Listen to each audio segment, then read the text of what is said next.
The glitz and glam is the fame, but it's the work backstage that makes the game. I'm Christelle and Levea Bandal, your host. Come with me behind the lens and watch their stories unfold.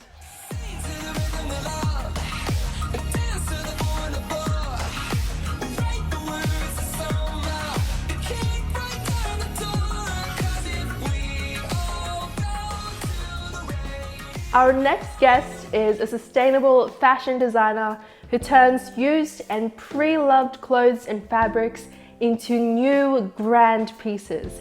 Today we get to sit and chat with her to learn more about her journey, the process she's gone through throughout her career, and also her purpose and message to the world.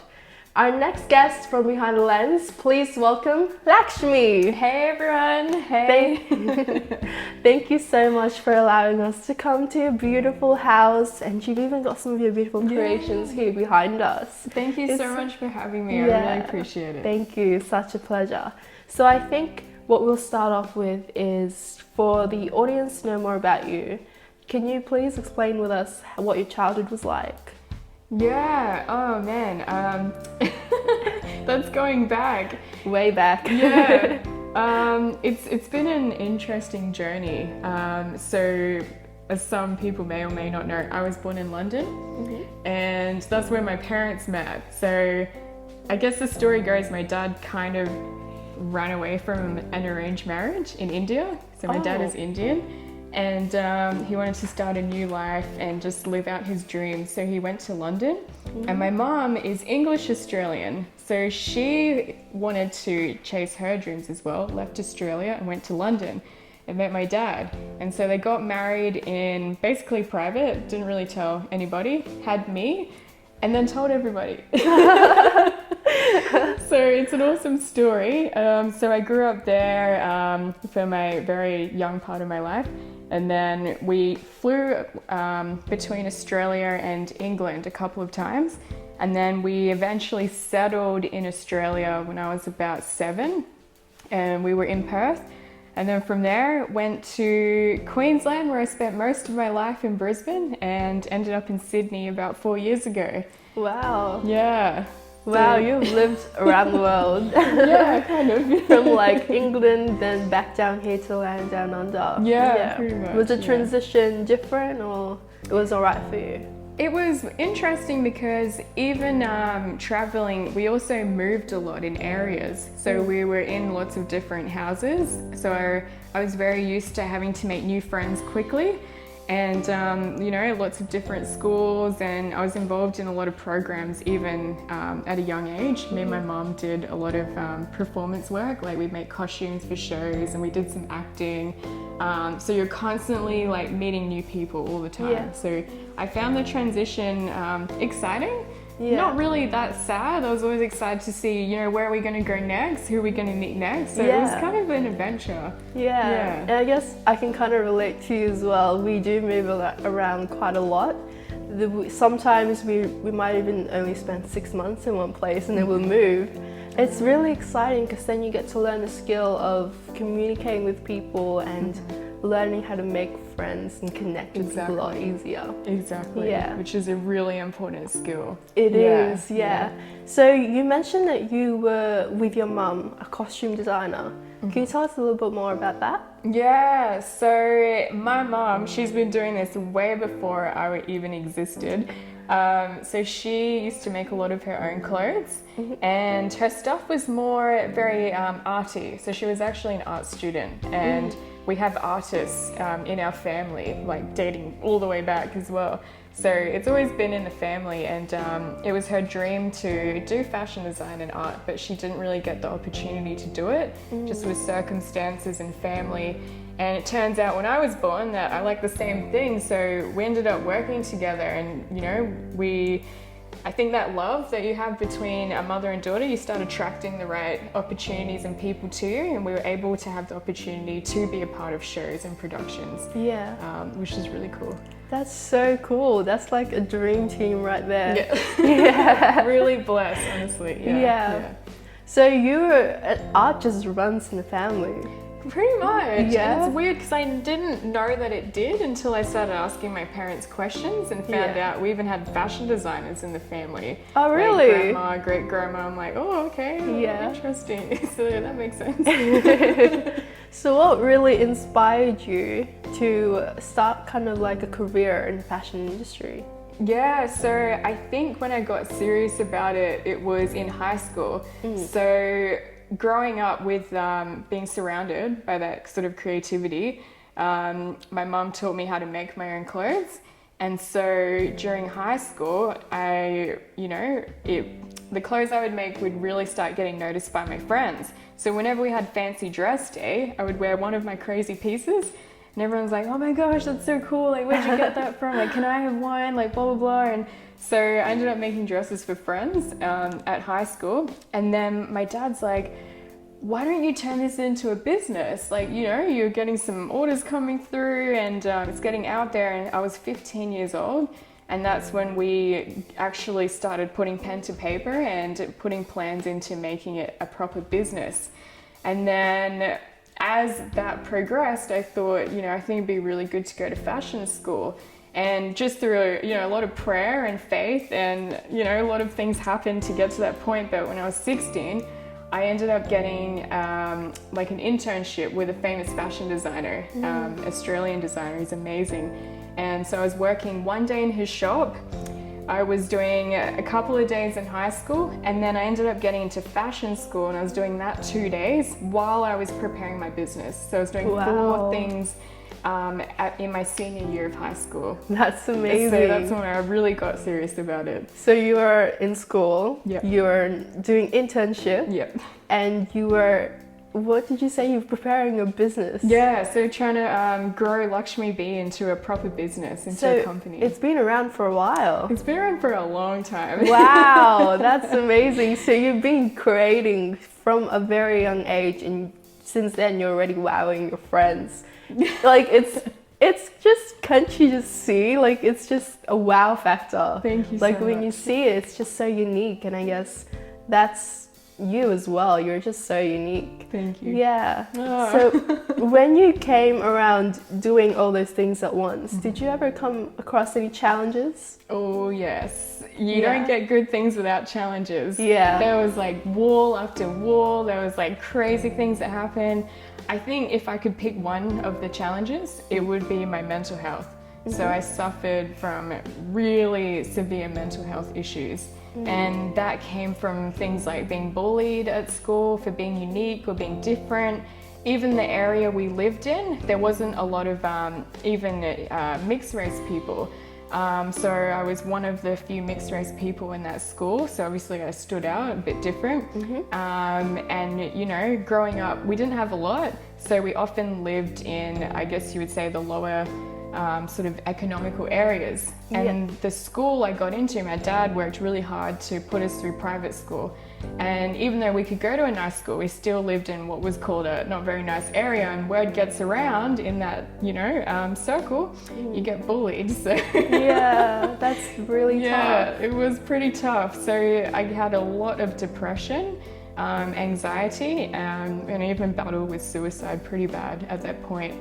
And honestly, it was the creativity and having that outlet that enabled me to get through a lot of that pain, having a goal and being focused. Yeah, that's so good. I think that's also a very important message to other people who may also be going through it right now or have gone through it, to let them know that they're okay, and they've got to find their passion, I guess. Your passion was in the arts. Maybe they can find their passion to help them overcome it. Absolutely. Yeah. I feel like one of the saddest things you see, like mental health is just running rampant in our society right now. And when I speak to the youth, there's such a lack of vision and focus. And I feel like, we're so distracted today. There's just so much happening, and we're so absorbed in what our neighbor's doing, we forget what are we doing. And if you don't focus on yourself and develop who you are, you can't find out why you're here on earth, like what your purpose is. And I feel lucky in a way that I grew up in the time where you know, social media wasn't around, but I was young enough that when it came out, I could still tap into it. So I've lived on both sides, having it, you know, not having it, and then having it and being able to understand it. So I had that time to invest in books and stories and things that, you know, you don't hear about that often. And even my grandmother encouraged me to read poetry, and you know, my mom would read us like lots of different bedtime stories. And just as a kid, like when you absorb yourself in books, I feel like books are like living gold. You can research things online, but you'll never get the same amount of authenticity that you can get from a book. Even the way you speak and the way you write, you can learn a lot from the way books are written and the way they come across. So I feel like, you know, being on a self-discovery journey, that's step one. Like find out who the heck you are first and then pursue whatever that passion or thing is inside you that makes you happy, and that will help push you forward. Yeah, that's so good. How do you think we can help the youth more help them on their self-discovery journey? Like especially with social media and everything's just going fast, like fast fashion just comes in and out, and it just seems like one new thing was a trend, tomorrow it's gone. Pretty much. Yeah, so they're just absorbed with the idea of being accepted by the people around them. How do you think they can overcome that and be unique? Absolutely. I feel like, you know, even my generation and older, we have a massive responsibility to look after our younger generation. You know, I've heard a lot of older people who complain like, oh, kids these days and blah, blah, blah. But then you always hear like, you know, you raise that generation, you know, and we have to understand that times change and we need to be able to adapt and relate to our young people. And I feel like using social media as a tool, as a service, rather than looking at it as something negative.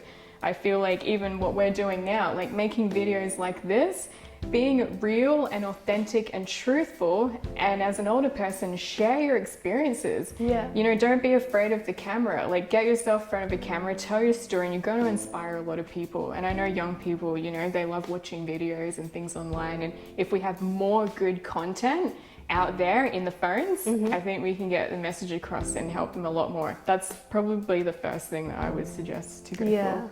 That's good. Yeah, and that's what you're doing at the moment with your work and also being here, just sharing your message. So when you were growing up, going through all these challenges, did you have the support of your parents, or was that just you and yourself? It was both. Yeah? So the funny thing is, like, you know, your parents love you at the end of the day, and they just want to see you do really well. And it started out with both of them, you know, supporting me. Mom has always number one, like my biggest fan in terms of the arts. Of course Dad is as well, but he had other ideas for me. And I feel like just coming from that traditional sort of background, even with my Indian roots as well, often, you know, I guess even on the other side, like the old-fashioned thinking is like, you know, doctor, lawyer, like these are the credible like jobs to sustain your life, whereas things like art are seen as fleeting, you know, something that you can't support your family on. And the thing is, going through this journey is, answering your question is, there were hard times.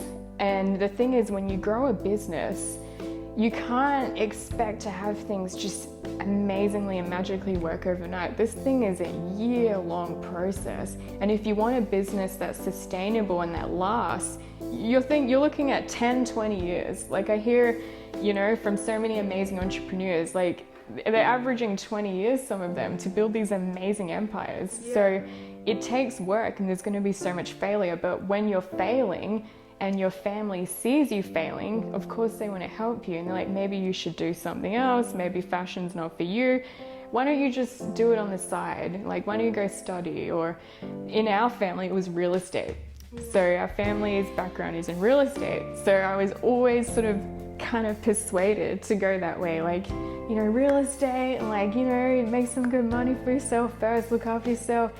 And to be honest with you, I like real estate and I appreciate it, but it's not my passion. It's not my passion to have as a career, and it made me very unhappy. And I spent the last 10 years jumping from real estate to fashion.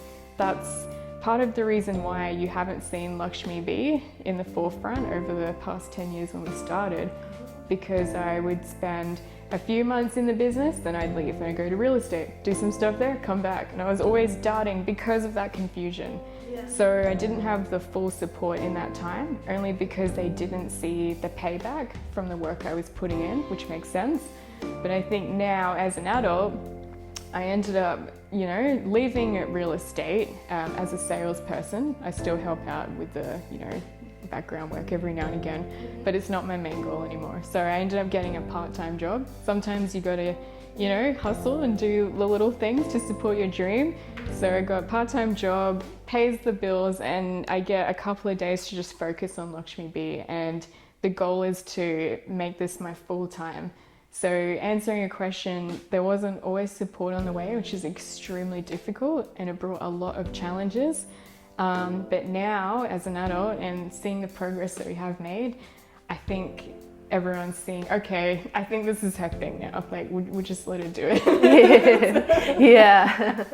Because when you're, as you said, when you're building a business, people don't see what you have to do and what it actually feels like. Only you know.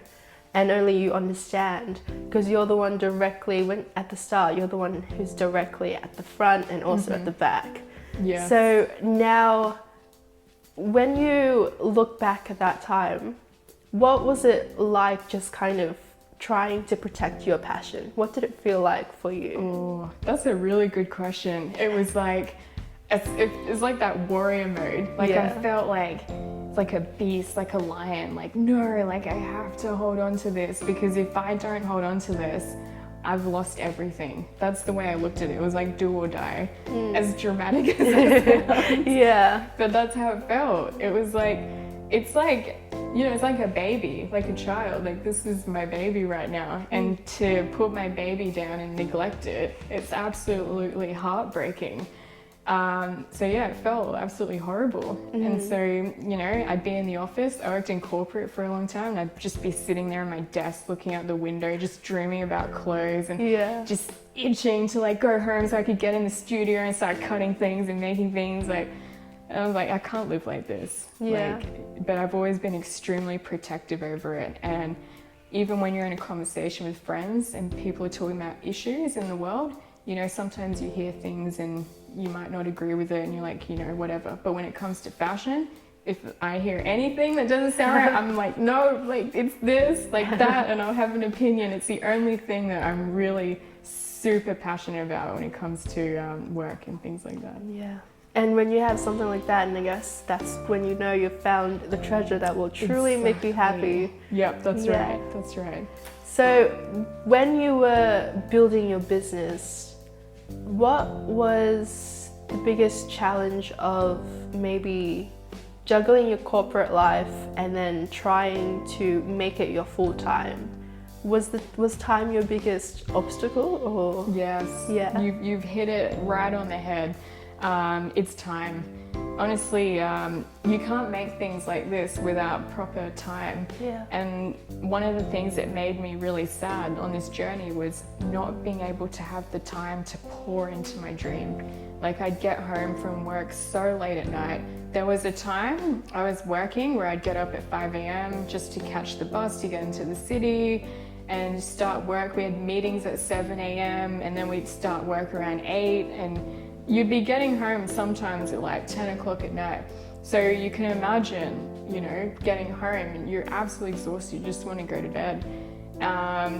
But I guess like when you have that fire in you and that drive, as hard as and as crazy as it was, I somehow always managed to squish it in somehow. Like, I'd even take, say, the skirt, for example, with the embroidery. I'd take it with me on a bus or in the office room at lunchtime, and I'd start sewing, like, just randomly. And people are like, what are you doing? Oh my gosh, what is that? And I'm like, oh, it's just my dress. Like, hey, what? You sew as well? Why are you doing that? It doesn't pay my bills yet. Like, I've got to find a way to live, and then I'm still doing this. Yeah. So there was a lot of times like that where I had to just just make a way to make it happen somehow. Even if it meant sacrificing nights out with friends, you know, after work or on the weekends, I would just be in the studio all day. And I know some people get frustrated, like, why haven't you answered your phone? Like, you know, I'm the worst at replying to messages and answering calls. If I don't answer, I'm probably in the studio in the zone. Yeah. So You're like, don't disturb me, I'm Pretty busy. Yeah.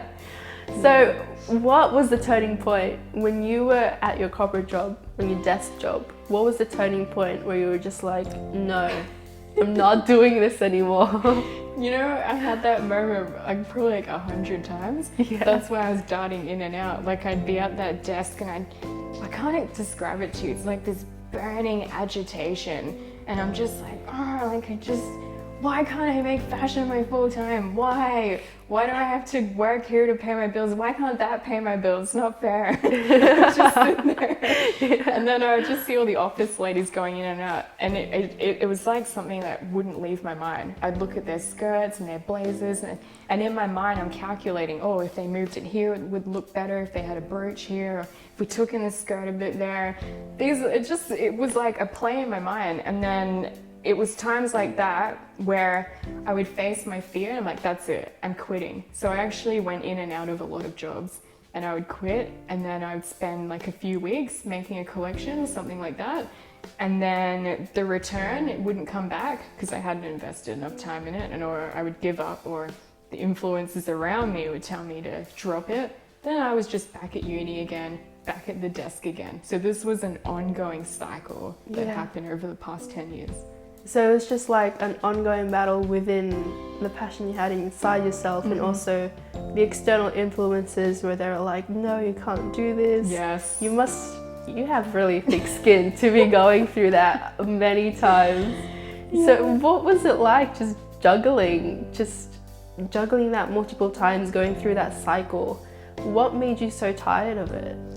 It was like, you know, the one thing I realized, like I'm 27 now, and it was only a couple of years ago I realized this, was that I had been repeating the same cycle over and over and over. I'm like, there's a pattern here. Yeah. And I thought, okay, something has to change.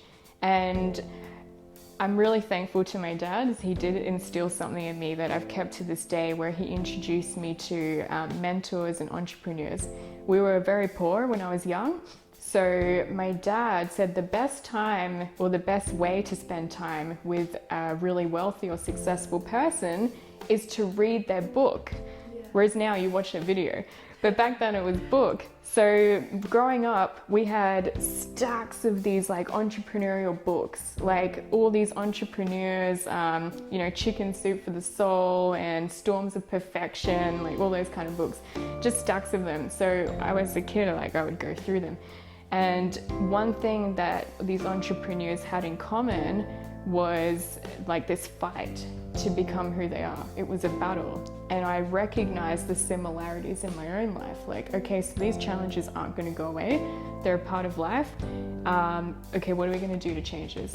And then one thing that I observed with them is they would end up making a sacrifice where they might have become homeless, or being super broke, or living off, you know, 2-minute noodles, something like that. I'm like, okay, so you have to make a sacrifice. Like, that's how you get over this hurdle. So it was 2 years ago when I made the decision, okay, no, we need to do this. Like, I can't listen to, you know, what my, you know, dad said, or like my uncle or my friend or boyfriend at the time. Like, these voices have to move aside, and I need to listen to what I feel inside.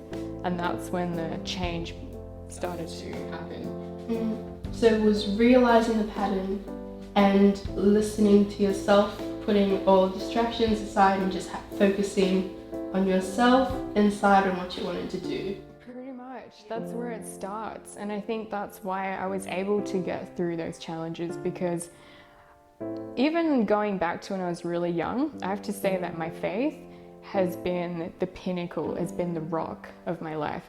And my mom used to read us Bible stories. So I'd see how these amazing characters in the Bible would like get over these crazy things, like even David and Goliath. He was so small, he was like a nobody, yet he takes down this giant with one rock. And I'm like, okay, like there's a trend here happening. And I thought, wow, you don't have to be like this crazy, like amazing big person to achieve something really big. All you have to do is have the faith to believe it. And so that always stayed with me. And I thought, okay, I might be just this little girl from the middle of nowhere, but I know I can make a big change. And it's that belief, that courage, and that faith that has enabled me to get to this point today. Yeah, that's a very strong mindset. That's very admirable about you. That was 2 years ago. When you had that turning point to change into fashion, what opened the opportunity for you to really focus on it? Like, is there like a big project that was just like, wow, this is it, like, I'm gonna do this? Yeah, so the funny thing is, like, you know, I hear other entrepreneurs and inspirational people say this, is that when you make a decision in your heart that you're going to do something, you start attracting that stuff towards you. It starts coming to you. So when I made that mental decision in my mind and my heart, this is it, suddenly people started to reach out to me. I cannot explain it to you, but I'm a big advocate for faith, because this stuff works. Yeah. And I set up my Instagram account, and I remember this was 4 years ago, so this is when I was darting in and out. When I first moved to Sydney, I was like, I just felt, sometimes you feel like you need to do something, you get a nudge. I call it like God talking to you, but you get a nudge inside, like, you should build an Instagram account, or, you know, maybe you should go send a letter to this entrepreneur and just ask a question, or ask to have a meeting. And my nudge was, grow your Instagram account. And I had been talked out of it. Actually, the guy I was going out with at the time thought it was so ridiculous. He's like, you're so obsessed, like putting all your stupid pictures like on Instagram. What the hell are you doing with your life? And I'm just like, no, I feel like I really need to do this. Yeah.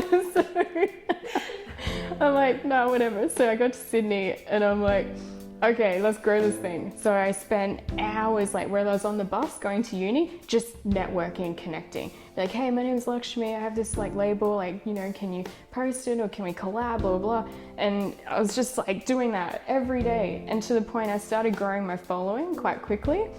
And then I would set time aside on the weekend and I'd do a mini photo shoot. So I would, you know, like this dress I actually made back then. And I'd take a snapshot, like Insta, and I'd post it up. And then I got this message from the Raw team, Raw Sydney. And they're like, hey, like, we're doing this show, we've seen your profile. Would you like to join us this year? And I was like, oh my gosh, yes. Like, oh my gosh. I'm like, how'd you find me? Like, on Instagram. Like, okay, it was amazing. So then that was our first big show in Sydney. Yeah. And it literally kicked off from there. So after we did that show, I remember like I poured everything into this collection. I actually quit uni. Oh wow. To do it. Yeah. Project. I was halfway through my semester and I was like, you know what? Okay, stop it. Okay, God, I'm listening to you. And it was so hard because I only had about a year left of uni. Oh, wow. And I was like, nah, you're all in, Lakshmi. Like, you got to do it. Quit uni, halfway through semester. I spent 2 months making the best collection I could possibly make in that time. And I poured everything into this thing, like sleepless nights, day and night, struggling with mental health. I was in a new city, you know, I had to start from scratch. And like, it was so hard because I had to leave my job behind in Brisbane. So I was living off like Centrelink just to pay my bills. And you know, I had no friends, and like I had, you know, some awesome people who were trying to help me. So I was always lucky I had 1 or 2 people who were trying to guide me, and that helped me. And then we did the show, and then after that, words started getting around. So people started talking about this collection, and then I got more opportunities. And in that 1 year, we did 3 shows. So we got asked to do 2 more after that. Wow. And that's how I met the Western Sydney Fashion Festival crew, because they saw that I'd done 2 other shows, and they saw the pictures on Instagram, and then through there I met the amazing people who've helped us get to this point. So it just shows you, you know, how things can play out. Yeah, wow, that is amazing. Your story is so cool. You've been everywhere. So looking back at what you went through to finally do fashion for a living, what would you, is there anything that you would change making a decision? anything I would change on my journey leading up to this point? Yeah. Do you know what's funny? Like, you always hear when people get asked this question, they're always like, nothing, because it made me who I am today. So that's true. Oh, really? It's funny because like when I look back, I'm like, yeah, some of the things I went through, some of the choices I made were so stupid, but it's gotten me to this point. And I feel like I've finally learned and realized to accept that without hardship, you can't become who you are. Because it's like glass in a furnace, you know, you go through the heat, the flame, and it molds you and it makes you more beautiful. The more fire you go through, the more beautiful you become. And it's a self-discovery journey. But I have to say, one of the biggest things that would stand out is overcoming distractions. So being distracted by people was one of my biggest letdowns in life. And when I look back, if I had to pick something to change, I would say watch the people that you have around you. Your circle is so important, because these people around you will make you or break you. So choose your friends wisely. Thank you so much. That is amazing. We've garnered so many lessons from everything that you've been through, and it's so inspiring. So that is our first segment with Lakshmi. We learned that happiness and success in life doesn't come easy. Sometimes you'll fall into a pattern that's going to ruin you and just test you and really tear you apart. But you just have to be strong, have a thick skin, and keep that fire inside you going. Keep working with your passion, because good results will come from it. So this is Behind the Lens with Lakshmi, and we'll see you guys in our next segment. Yay. We had the pleasure of sitting down and talking, catching up with Lakshmi, and we talked about her journey throughout her career, the hardships that she's gone through, the challenges that she's faced, and the common things that a lot of creative people go through as well, trying to decide between the corporate life or what you're really passionate about. It's easy to get swayed, but what you've got to realize, I've learned from Lakshmi, is that we've all got a fire inside of us. We've all got something that we're passionate about, but we have to keep fanning it and keep it alive, because it's worth it. It's definitely worth it to keep it alive, because in the end, it's you, it's your life, and it's up to you to make it happen, and it's up to you to make yourself happy. This is Behind the Lens with Lakshmi, and it's been such a pleasure. Thank you for tuning with us. We'll see you guys next time.